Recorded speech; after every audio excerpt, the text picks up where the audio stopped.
Assalamualaikum warahmatullahi wabarakatuh. Perkenalkan, nama saya Widya Korea Lestari. Saya mahasiswa dari Universitas Sarjana Wiyata Taman Siswa Prodi PGSD. Di sini saya akan membuat video peer teaching pada mata pelajaran IPA, yaitu kelas 4, tema 3, subtema 3, pembelajaran 1, sumber daya alam. Untuk memenuhi tugas mata kuliah magang 2. Assalamualaikum warahmatullahi wabarakatuh. Selamat pagi anak-anak. Apa kabarnya? Semoga semuanya dalam keadaan sehat walafiat dan selalu dalam lindungan Allah Subhanahu wa taala. Ada baiknya kita sebelum memulai pembelajaran kita berdoa dulu ya anak-anak. Nah, untuk kali ini ibu sendiri yang akan memimpin berdoanya. Baiklah, sebelum memulai pembelajaran, ada baiknya kita berdoa menurut agama dan kepercayaan kita masing-masing. Berdoa dimulai. Berdoa selesai. Nah, seperti biasa, ibu pasti selalu bertanya kepada kalian, apa ada teman kalian yang tidak masuk hari ini? Nah, kalau ada teman kalian yang tidak masuk hari ini, silakan konfirmasi dengan ibu bahwa berhalangan hadir atau tidak bisa mengikuti pembelajaran hari ini. Nah, sebelumnya ibu mau mengulik sedikit pembelajaran kita pada minggu lalu. Apa ya pembelajaran kita minggu lalu? Materinya tentang apa ya? Nah, apa kalian masih ingat? Nah, sedikit ya akan ibu bahas lagi.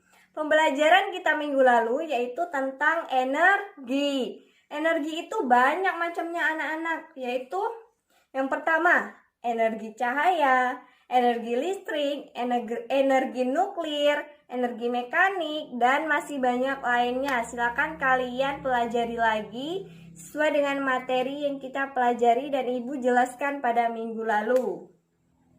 Untuk hari ini, kita akan belajar pada tema 3, yaitu peduli terhadap makhluk hidup. Subtema 3, ayo cintai lingkungan, dan pembelajaran 1.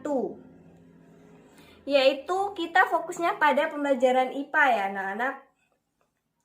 Nah, fokusnya pada pembelajaran IPA dan materinya itu tentang sumber daya alam. Sebelumnya, ibu mau tanya dulu kepada kalian. Sebelumnya ibu mau tanya yaitu kalian di rumah punya nggak sih tanaman ataupun kalian di rumah pelihara hewan tidak? Nah, biasanya kalau kalian pelihara itu kalian rawat tidak tanaman atau hewannya? Nah, untuk itu mari kita ulas sedikit materinya yaitu sumber daya alam. Yang pertama kita akan bahas tentang pengertiannya dulu. Apa sih sumber daya alam itu? Apa ya Bu pengertiannya? Nah, pasti kalian bertanya-tanya.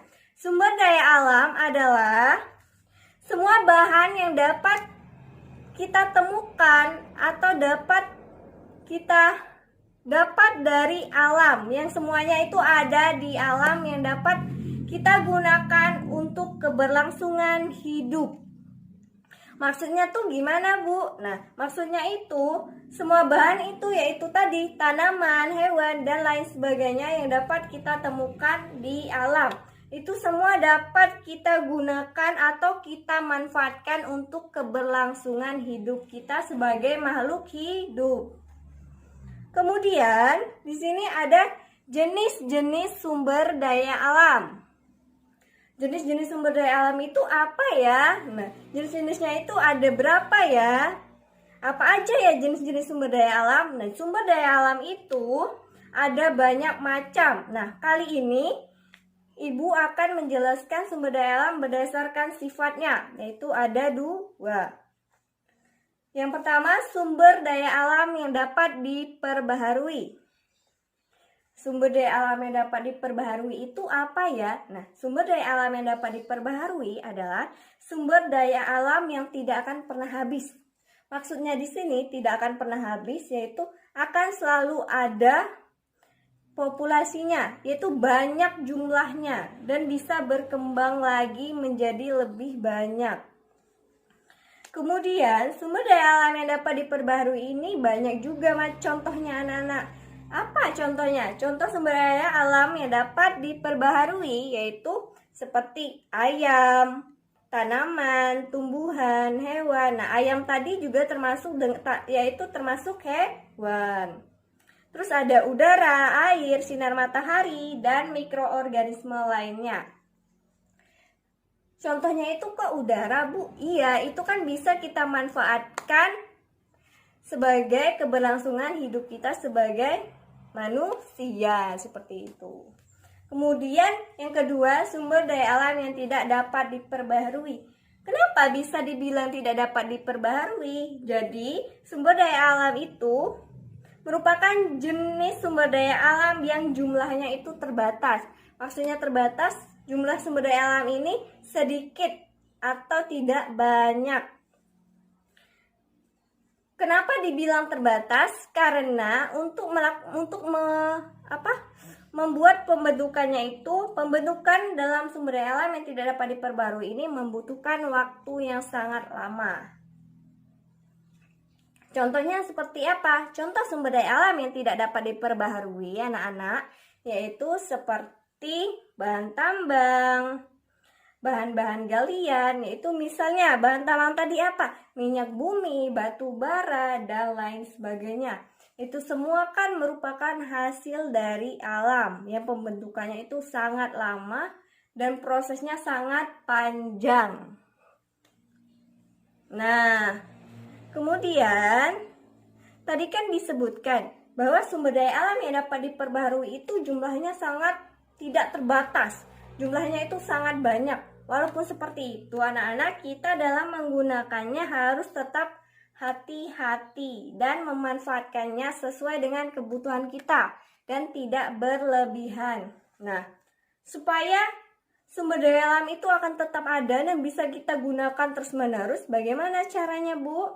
Nah, caranya itu kita harus membatasi dan menjaga serta melestarikan sumber daya alam tersebut supaya bisa kita gunakan secara berkelanjutan ke depannya. Jadi kita harus bisa melestarikannya dan kita harus bisa menjaganya supaya kita juga bisa menggunakannya secara terus-menerus dan berkelanjutan.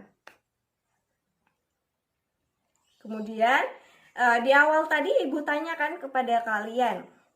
Nah, Ibu tanya, kalian di rumah punya hewan peliharaan nggak? Kalian di rumah punya tanaman nggak? Nah, begitu. Nah, di sini Ibu akan menjelaskan cara-cara kita merawat dan memelihara hewan tadi itu seperti apa. Yang pertama, cara kita merawat dan memelihara hewan. Yang pertama, misalnya kita mempunyai hewan peliharaan, kita harus membuatkan dia kandang. Yang kemudian kita harus memberi dia makan dan minum karena dia termasuk dalam makhluk hidup yang membutuhkan makan dan minum untuk pertumbuhannya, untuk kebutuhannya. Kemudian kita harus memeriksakan kesehatan hewan kita tersebut. Kita harus menyayanginya supaya dia akan tetap sehat dan tumbuh menjadi hewan yang sehat seperti itu. Kemudian bagaimana, Bu, cara merawat tanaman? Bagaimana, Bu, cara kita supaya bisa tanaman yang kita rawat itu menjadi tumbuh besar? Nah, cara merawatnya yang pertama, kita harus rajin-rajin menyiramnya, tapi jangan berlebihan, yaitu menyiramnya 2 kali sehari saja ya anak-anak. Kemudian selain kita siram, kita harus memberi dia pupuk. Kenapa harus diberi pupuk? Nah, itu sebagian dari makanan tanaman. Seperti hewan tadi, dia kan membutuhkan makan dan minum. Nah, lain lagi dari tanaman, dia juga butuh makan, yaitu kita beri pupuk. Kemudian harus terkena sinar matahari. Nah, dia harus kita letakkan di luar ruangan yang terkena sinar matahari supaya dia dapat tumbuh dengan besar. Selain itu, kita juga harus membasmi hamanya dan kita harus menghindari tanaman itu terkena hama supaya tidak dimakan ulat dan daunnya tidak rontok dan sebagainya. Kemudian anak-anak, Ibu di sini ada beberapa gambar, yaitu contoh dari yang dapat diperbarui tadi. Nah, ini contohnya ada jagung. Nah, ini jagung. Jagung ini dapat kita manfaatkan untuk kita makan. Kemudian ada sapi, ada ayam, dan ada orang menanam padi.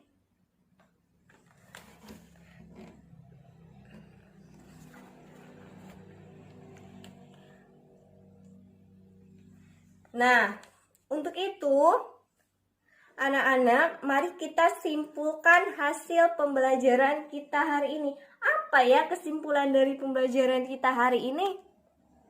Nah, baiklah, kita akan simpulkan pembelajaran hari ini bersama-sama ya anak-anak. Jadi, kesimpulan pembelajaran kita hari ini yaitu kita belajar tentang apa? Tentang sumber daya alam. Apa itu sumber daya alam? Nah, tadi sudah Ibu jelasin. Mari kita simpulkan. Jadi, sumber daya alam itu adalah semua hal yang dapat kita temukan di alam dan dapat kita manfaatkan untuk hidup kita sebagai makhluk hidup, yaitu manusia. Kemudian, jenis-jenisnya tadi ada berapa? Ada 2, yaitu dapat diperbaharui dan tidak dapat diperbaharui. Yang dapat diperbaharui tadi yaitu jumlahnya gimana anak-anak? Jumlahnya tidak terbatas atau banyak. Contohnya seperti apa? Seperti hewan, tanaman, tumbuhan, air, udara, dan lain banyaknya. Kemudian yang tidak dapat diperbaharui tadi apa? Contohnya itu seperti bahan-bahan tambang, bahan-bahan galian, misalnya minyak bumi, batu bara, dan lain sebagainya yang proses pembentukannya itu sangat lama, seperti itu. Nah, jadi kesimpulannya udah jelas ya anak-anak. Maka kalian harus mencatatnya dan mempelajari lebih lanjut lagi. Kemudian apabila ada yang ingin kalian tanyakan kurang jelas mengenai materi pembelajaran kita hari ini, silakan bertanya. Maka Ibu akan menjelaskan kembali atau menjelaskan ulang materi kita hari ini. Kemudian Ibu akan memberi kalian tugas di rumah untuk memenuhi nilai kalian ya anak-anak. Nah, tugasnya itu silahkan nanti kalian membuka buku tema 3, subtema 3, pembelajaran 1, yaitu pada pembelajaran IPA ya anak-anak. Nah, pada pembelajaran IPA yaitu halaman 124 sampai 125. Nanti silahkan kalian kerjakan di rumah, dan untuk para orang tua silahkan membimbing anaknya dalam mengerjakan tugas supaya bisa mengerjakannya dengan baik dan benar. Untuk itu pembelajaran pada hari ini akan Ibu cukupkan dulu sampai di sini materinya. Nanti kalian jangan lupa mengerjakan tugasnya sudah Ibu kasih tadi, dan kalian juga jangan lupa untuk belajar di rumah, yaitu membuka buku tema 3, subtema 3 pada pembelajaran 2 ya anak-anak, untuk melanjutkan materi yang sudah kita bahas tadi. Nah, sebelum Ibu mengakhirinya, kita akan berdoa terlebih dahulu. Berdoa mulai. Berdoa selesai. Baiklah. Pembelajaran hari ini akan Ibu akhiri, yaitu dengan wassalamualaikum warahmatullahi wabarakatuh.